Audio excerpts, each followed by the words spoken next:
Madonā ir norisinājusies 5. starpnovadu konference Latviešu pēdas Sibīrijā un tālajos austrumos, kurā pulcējās ap 200 dalībnieku no dažādiem Latvijas novadiem, tostarp skolu jaunieši, kuri pievērsušies skaudro dzīves stāstu izpētei. Pirms vairāk nekā 60 gadiem šīs sirmās galvas bija mazi bērni, ko padomju represijas izrāva no mājām, skolas sola, lai lopu vai akmeņogļu vagonos aizvestu uz tālo Sibīriju. Šodien viņi pulcējas, lai dalītos skarbajās atmiņās, tomēr īpašu prieku represijās vajātie sirmgalvi pauž par skolēniem, kuriem viņu liktenis nav vienaldzīgs. Svarīgi ir tas, lai arī jaunā paudze saprastu, kas ir noticis ar latviešu tautu, ar Latviju, un lai viņi no tā visa var būt mazu kripatiņu mācītos, izprastu, kāda ir dzīve, jo ar vieglumu vien nekas nav.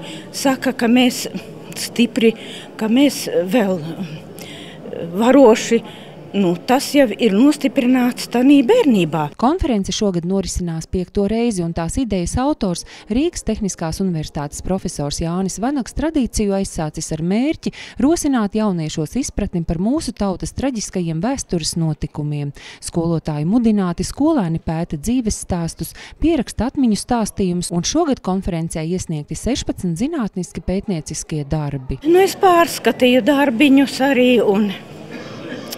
un tā domāju, cik tas ir smagi, un atkal viss tiek uzjundīts. Un prieks ir, ka tie bērni tomēr to tā saprot, un kad viņi to pieņem, un kad viņi to analizē.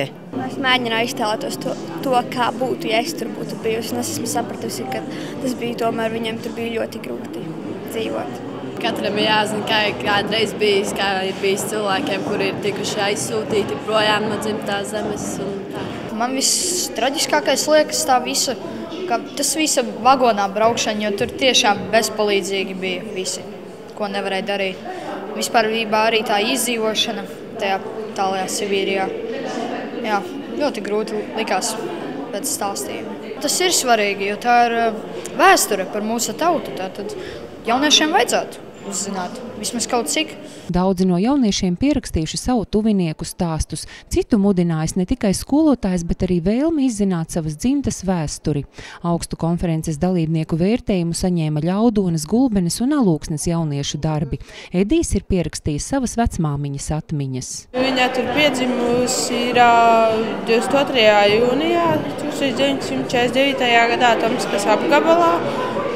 Ar tētis, ka viņu reģistrēja, viņai divus vārdus – Gaida un Olita.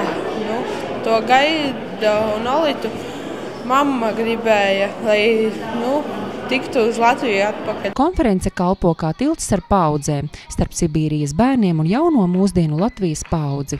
Nākamgad Latviešu pēdu Sibīrijā un tālajos austrumos pētnieki pulcēsies Balvos.